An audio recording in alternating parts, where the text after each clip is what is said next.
I actually had a partner when we first started. Okay. And like when we used to be like 20 years old, me and a bunch of our mates used to get around and get really drunk on bad beer and As we all did. and play guitar, and because we were all in bands back in the day, and we used to call ourselves 10 Blokes. So Okay.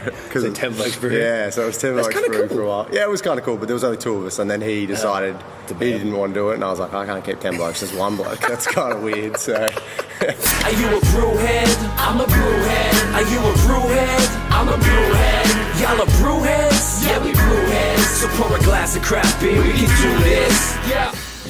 What's good, y'all? This is C-Certified Brewhead, and welcome to episode 75 of Beer and Other Shit, the podcast. Mate, I don't know if you can tell, but we are here in sunny Melbourne, Australia, yet again. I'm here with Chris at Mr.Banks in Seaford. how you going? Thank you for having us, man. Thanks for coming. Appreciate it, man. So, I haven't been back for about a year and a half, and we started talking, I don't know, a couple months ago, probably. Yep. Found Chris, of course, through finding out the haze beers on Instagram, so we started talking, of course. That's what attracted me to what you guys are doing, and this is a facility in Seaford here. Yep. This is a super cool place, man. It's spanking new, eh? Yeah, it's 5 weeks old, this little area. So we've been Very brewing cool. here for nearly 2 years, but yeah, opened this up opened it. recently. Yeah. What was the delay between the brewing and the... Permits. Of course, it's permits. Yeah. I was going to say something like a 12 thing. months and permits. Yeah. So everything, did you have like everything like ready to go and... Yeah, it was pretty much sitting here with the bar built and everything for maybe 6 months. Jeez. Yeah. It's frustrating. Very. Yeah, I can Very. imagine. But Yeah. you're stoked it's open? Well, yeah, we still aren't what we want it to be. So Yep. actually, we've got a VCAT meeting, which is like That was VCAT again? It's like the city. The city judges, so they Okay. judge over Like the bigger various decisions. elements? Yeah. Okay. So we're taking it to VCAT because we don't like what they've given us As far as your permit? as far as numbers and hours. Oh, so you only open Friday, Saturday, Sunday, but that's not by choice. Oh, we are able to be open all week, Oh, but we just don't. It doesn't warrant it at the moment. So once we get the permits overturned, we probably still will stick with just the Friday, Saturday, Sunday. Okay. But we'll have extra numbers, so we'll have an extra 40 patrons allowed. At the moment, we're capped at 50. 50? Yeah. It's Yeah. like, okay. Yeah. Why is that? Oh, we go over, don't worry. And extended hours. So 50 is Right. purely, they do it by car parking. Okay, I mean, that's reasonable, but like the capacity here, what do you think is... I mean, you could fit a cup like 150 probably. Yeah. Oh, well, we've Bunch asked of standing for 90 because I don't want it to be, I still want it to be a brewery bar and not Yeah, okay, be, where there's like seats for everybody. and not be a pub. Yeah, true, good point. That's why we've got the couches and stuff for people to, literally, Yeah. especially in winter, I think this place will be really good because there's so much room that you'd be able to come down here and feel comfortable and, Yeah. do No, your own totally. thing. And It's a really cool vibe. Where did the name come from? so Banks is my dog's name. Okay. Yeah, we threw around names forever. Right. And they all just came back so cliche and terrible. Yeah. And so What was the worst one? The worst. Or the one you hated It the probably wasn't the worst, but I actually had a partner when we first started. Okay. And like when we used to be like 20 years old, me and a bunch of our mates used to get around and get really drunk on bad beer and As we all did. play guitar, and because we were all in bands back in the day, and we used to call ourselves 10 Blokes. So Okay. So 10 Blokes Brewing. yeah, so it was 10 That's Blokes kinda Brewing cool. for a while. Yeah, it was kind of cool, but there was only two of us, and then he decided he didn't want to do it, and I was like, I can't keep 10 blokes, there's one bloke. That's kind of weird. So so we just sort of decided. So that was probably almost the best, but the worst. Yeah. Yeah. I kind of like it. But yeah, so we just Don't steal. decided we like our dog enough to name him Banks because I really like the name Banks. I think it's really Kinda cool. strong. Yeah. It's kind of G. He's named after the character from the Mighty Ducks movie, Adam Banks, Okay. Emilio Estevez.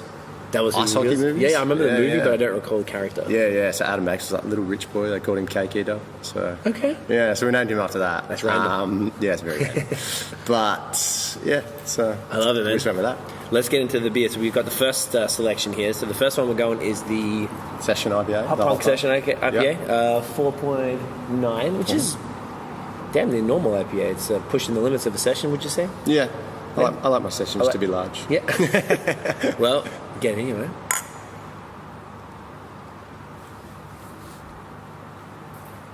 I like it. What hops are you using this one? It's fruity, tropical. I call it a cheap beer. It's got Citra, Simcoe, and Galaxy. So it's fire ass hops. Yeah, if you can't make a beer with those Yeah, hops, a good one. shouldn't be making them. Give it up. Yeah, so I mean, this has got a little bit of age on it, but because we're actually phasing this beer out. Because this was supposed to be, as you can see with this label, supposed to be a session, so it's volume. There's a misprint. It's supposed to be volume 1. Okay. The printers gave it a volume 2. Sure, that'll do. So volume 2 is supposed to be a new showcase of hops. Right. I see. So it's like not kind of like a single hop. Yeah. But not really. It's like one of those beers that sort of pretty much. changing the profile with the malt bills and stuff. Exactly. So it became really popular and we kept it. But now that we're phasing out our pale ale, we basically feel like this beer isn't doing what it should be. Okay. Because a session IPA in Australia is got a bad name. How so? Well, I don't know, people just like in kegs we sell quite a bit of it, Okay. but in cans we don't. Like No it's way. our slowest moving core beer. Right. Yeah, which is I think it deserves a bit more. Like it's 10 times better than our pale and stuff like that. So we're moving it over and changing it a little bit into an XPA. So I want to talk about that because that's a real serious Aussie thing. Yes. This XPA. So is it extra pale ale is what it stands for? Yeah. And are you able to easily define the parameters of No, not an at all. XPA? No, it completely is like a pale. Okay, so It's pretty much pale ale. It's like a cool pale ale. Yeah. Cool name. Yeah. It's much cool because pale ale is just, you're right, like it's boring. I don't know, like something about them is like. Yeah. So what would be, there's no real difference between a pale and ash? Not really. I mean, the way we're doing it is it's just a bit hoppier. Like it's hoppier than your standard pale. West Coast style? Yeah, more West Coast style. Yeah. Okay. Yeah. So we Interesting. are using same hops that are in this, but in a different ratio. Gotcha. Yeah. So it it's just changes the to profile differentiate a slightly. bit, and we've bumped the percentage a little bit. Okay, So it's it'd be coming at 5 5%, 5 even. literally. Literally. A little bit. Like the tiniest bit. Yeah, 5.1. I love it. So, yeah, but so we're really pumped. I think that's going to be really good for us. So, Have you started brewing that one? Yeah, it's in tank. I dry hopped it Nice. today. Waiting on labels, and probably 2 weeks, and it'll be out. Oh, well, by the time this comes out, this will be 3 weeks' time. So it'll just be definitely. out. So get down, guys. Definitely. That is sick. I would like to ask as well about the. Maybe I should hold off on the Northeast IPA stuff because I'm really like that's going to be a whole. question. let's finish. When- Yeah. Yeah. Should we get into that? Yeah, whenever you want. I have a lot of questions about it in general. So what made you decide to do it? Cheers. Yeah, cheers. This is sexy. Look at this bad boy. Well, I decided to do it. I had a few in the States that I really liked. Oh, yeah. This is a milkshake IPA, by the way, right? Yeah, technically. We don't call it that, but... No? 'cause, No weird people out here? Yeah, people don't really know about it in Australia. Oh, well, that's a lie. They do, but the general public don't know about it. No, not even. The less questions, the better. What do people say when they see any IPA on the board now? Everyone calls it a NEIPA. Oh, yeah? Yeah, Never I heard hate that. it. Yeah. That's Yeah. kind of annoying. I hate it. But I spoke to brewers that call it that too. Yeah. And I'm like, oh, Bro. maybe I'm doing it wrong.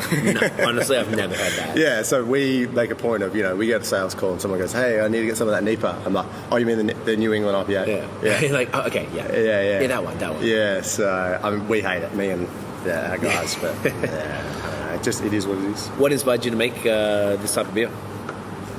Beers that I'd had in the States, and then a bunch of breweries started making them. One brewery in particular that started making them in Australia, which I think was the first to package them, was Three Ravens. Yeah, juicy, right? Yeah, and that was really cool.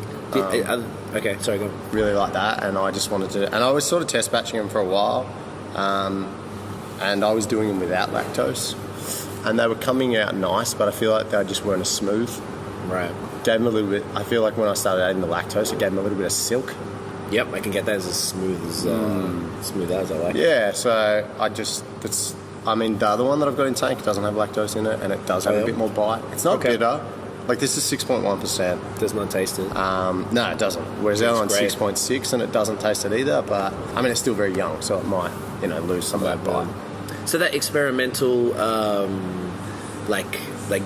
spirit that you've got, is that something you've found is common here, or do you think that's something that's sort of... Yeah, definitely. Yeah? Yeah. I'm just trying to get a gauge on the scene here, because like I said, last time I sort of spoke to, everything was fairly traditional, and I feel like even in the 18 months, like, it feels like a world of difference. So I'm curious if if it's sort of like, oh, there's just a few of us, this pocket over here is experimenting. Oh, no. There's there's plenty of breweries that are just doing your pales and golems and stuff like that. But not, majority of, I don't know, the breweries out there, no matter what size you are doing something fun and interesting and different. Even the bigger guys, because you have to.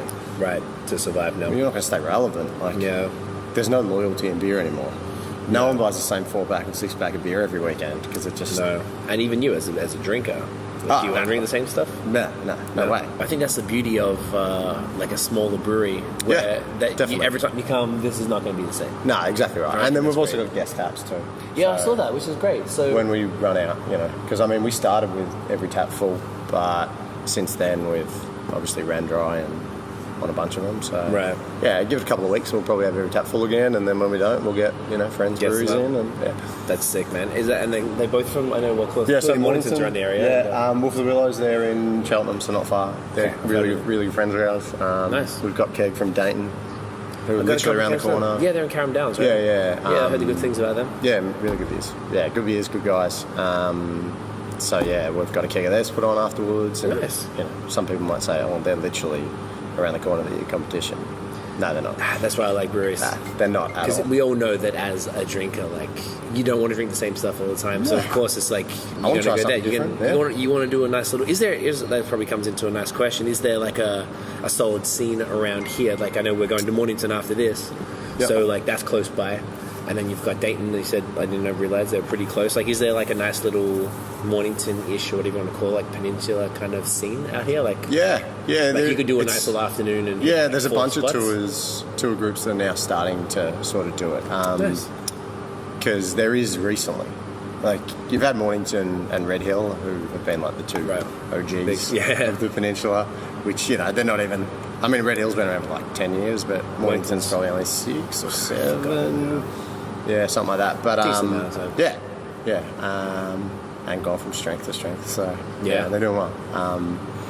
But yeah, there's plenty of places that you can definitely hit up 4, 5, 6 different breweries on a trip down here. Yeah. The only problem is how long are you sitting on the bus for? That's the worst. Or in a car for, because they aren't that close. Right. So that is the only thing that could make it better. Is obviously like a little people more... are a little bit more of a hub, like some places in the States and like Wellington and New Zealand like that. Yeah, Wellington is becoming even more and more. So crazy. Yeah, New Zealand, they're not playing around. Everything I've had from them is fire. Yeah, they're beers are freaking awesome. It's really exciting. I feel like Australia's in such a great place. Like we were just sort of touching on it earlier. Whereas even like 18 months ago, it felt like everything was golden ale, summer ales, pales and stuff, and sort of slowly coming into moving on to the. We might as well. Yeah, before it gets too hot. That's a good point. And now like Australia can look at the rest of the world and just and sort of pick and choose what you want to do. And I feel like that brand, the loyalty is in Aussie beers, not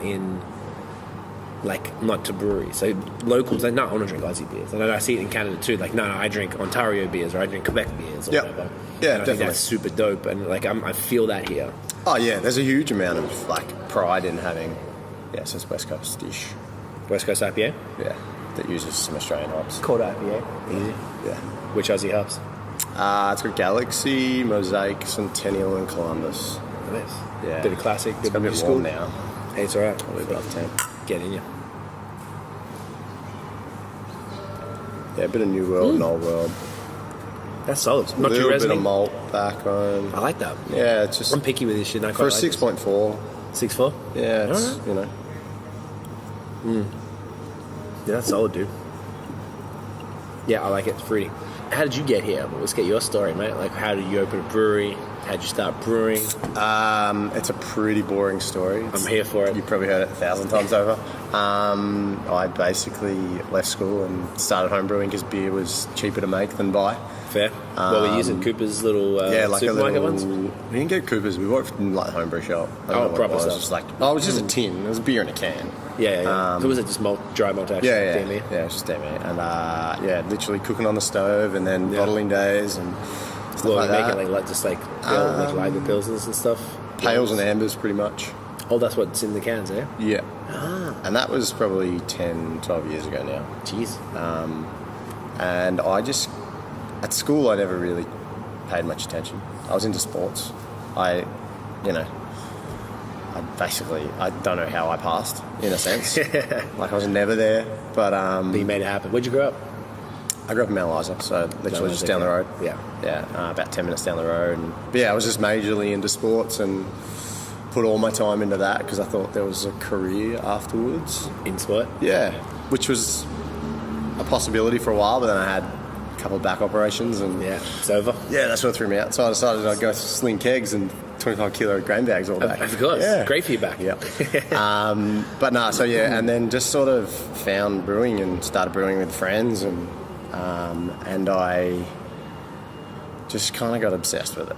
Right. I just had to sort of read and learn and wanted to make better stuff, and it wasn't about just making cheap beer. Mm-hmm. We sort of stopped doing it for maybe 2 years, and then me and my mate, who was the Sparky. The Sparky before? Yeah, the Sparky. I know the word Sparky, so for Americans, it's electrician, it's just Australia. Yeah, Australia. We set up a kit ourselves, so we just stole a bunch of, CUB kegs and stuff like that. Good. Yeah. Good. Take that. Bust. And yeah, just basically rigged up a system that we could do a 3-stage system. I still use that system now just to test flavours and stuff on. What size is it? I can do a 50-litre batch. So we occasionally do some single kegs. Nice. For here. That's great. Yeah. What's 50 litres in gallons? Because when we homebrew, you got the bucket, like 6 gallons.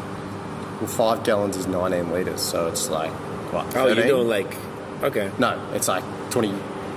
So it's probably, yeah. 5 gallons is 19. So times 2, 10 gallons 13. is like 13, 14? Yeah, something like that. Yeah. Okay, that's a decent size. Yeah. Yeah. Yeah, so, we just built that, and then that's when the obsession really came on. Right. And a lot of people come into me now and they're like, I want to make this beer. Have you got any pointers and stuff like that?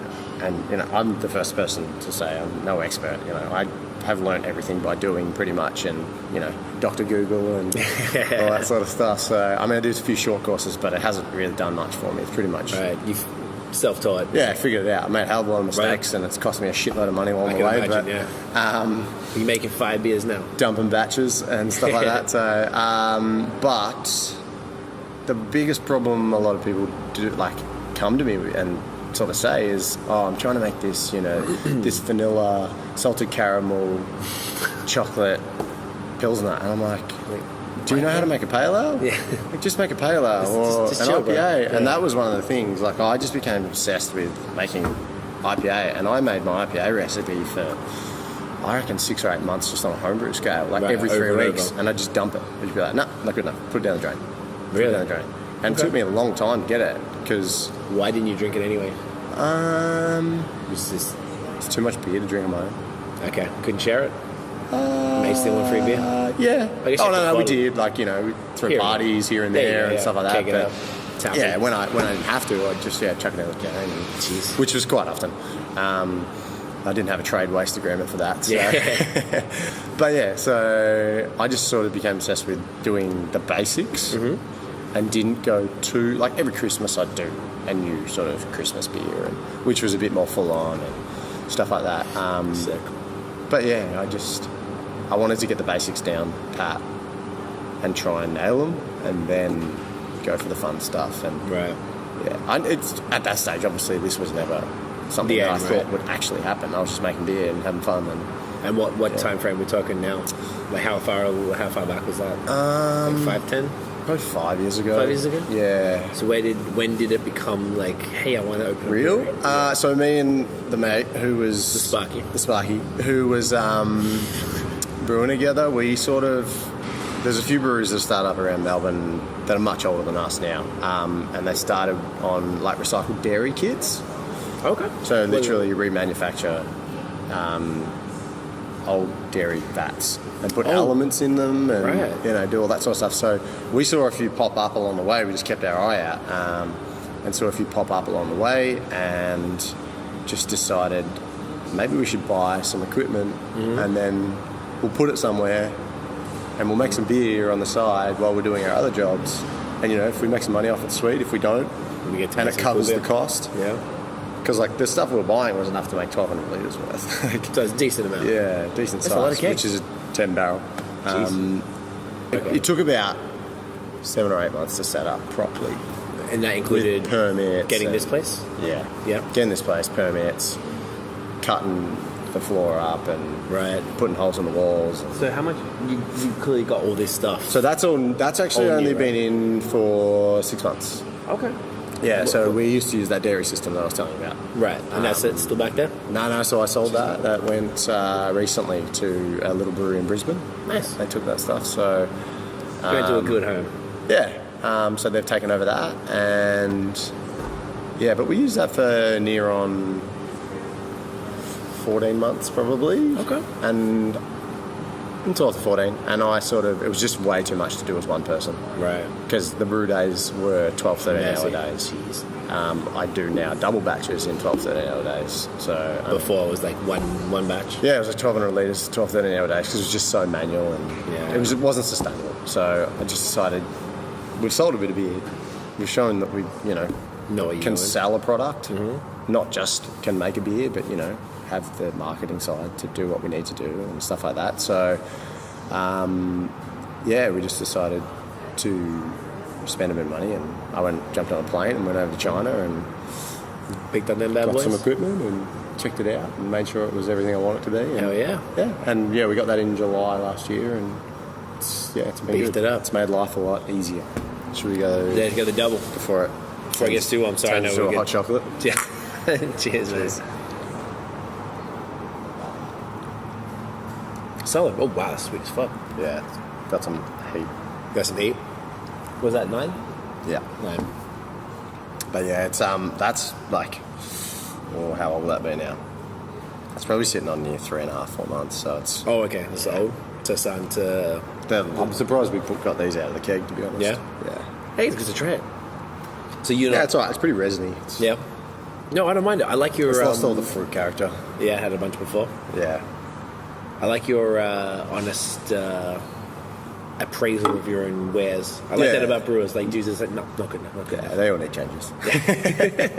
So it's genuinely ruined your life. Like, you just can't even... if you drink someone else's beer, can you just sit there and enjoy it, or it's kind of hard? So out of these 4, like, I'm surprised I've drank all these. Okay. But this is like... That's the best. I don't think there's any changing, personally. No, I think it's freaking fantastic. Yeah. No, these are really solid. Like, so this would be like based on like what we were talking about before. So the right hand side of the board there is the IPAs and then the guest. Yep. And this is a really solid like representation. I mean, clearly this is my favourite, of course, because me it's too. fire as hell. Cheers. Yeah, man, it's a beaut. Yeah. You really nailed it, man. I think it's really great. Thank you. Yeah, I mean, they're all... No, they're all very solid. When all very fresh. Yep. They're all, I think, good representations of their Of the style. styles. Yeah. There's, obviously IPAs are supposed to be fresh, so... Yeah. But we're pushing a couple of them out, so... Yeah, so it's like the end, but I'm glad I got to try them anyway. Yeah, they're nice, But this is definitely the...